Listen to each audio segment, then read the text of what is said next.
And so, seated comfortable on the back of this enormous buzzy most of the fly, they took it off like an escape velocity of the rocket floating into orbit. Now, after floating high up over the mountain, through the deep valley of that, for 7 whole long days, they did a very soft and flat belly landing, if I may put it this way.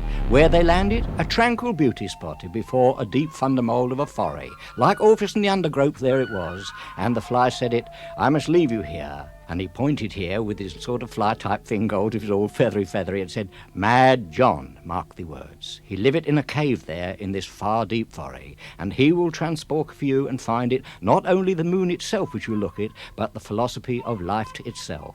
And Stan had a mutual joy for this, and reach up and cuddly most of this big fly, and very hard to embrace it and most kissy, and the fly tickling with his whiskers in his eardrobe. But off he went.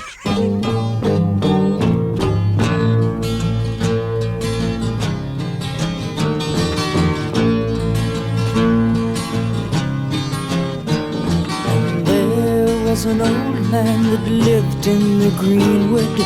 Nobody knew him or what he had done, but mothers would say to their children, "Beware of Mad John."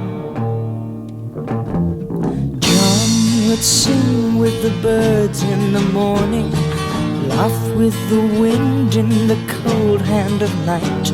But people from behind their curtains said he's not quite right.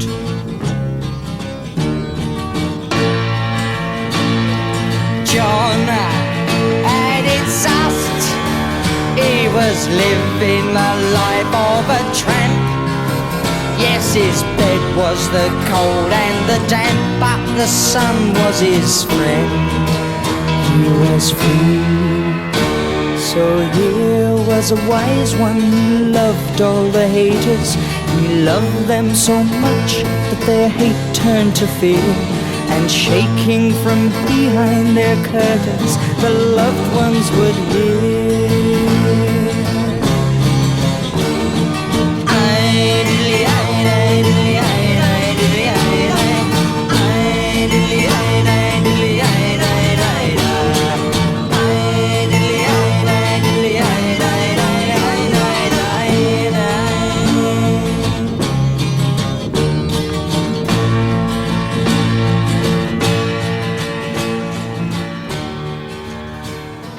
So Stan walked towards the cave, and in his mind, mark your word, Mad John.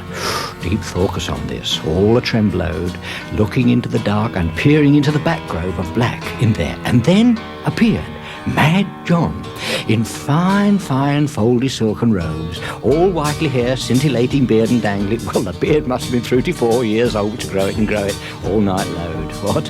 And he was glowing with a friendly light. Oh dear, joy, and a voice full of a cockney, all joy of life and live emanate from the cockload of his heartstrings. "Called to see you, man. What's been your hang-up, man? I waiting 7 whole days for you. Not still worried about this scintillating moon and dangly, huh? Stan, yes, that's why I sorting you out here, and trittly how on the back of this fly, who told me." And John linked arms with him, and walking out stepper by stepper, and he pointed with a cockney forefinger, there, up in the heavenly abode. What? Stan realised now, which it struck him like a smacker o' blurdy which come out for a turn he never thought us before. As the sun rises in the early morning, so the recoil of the moon on the eve.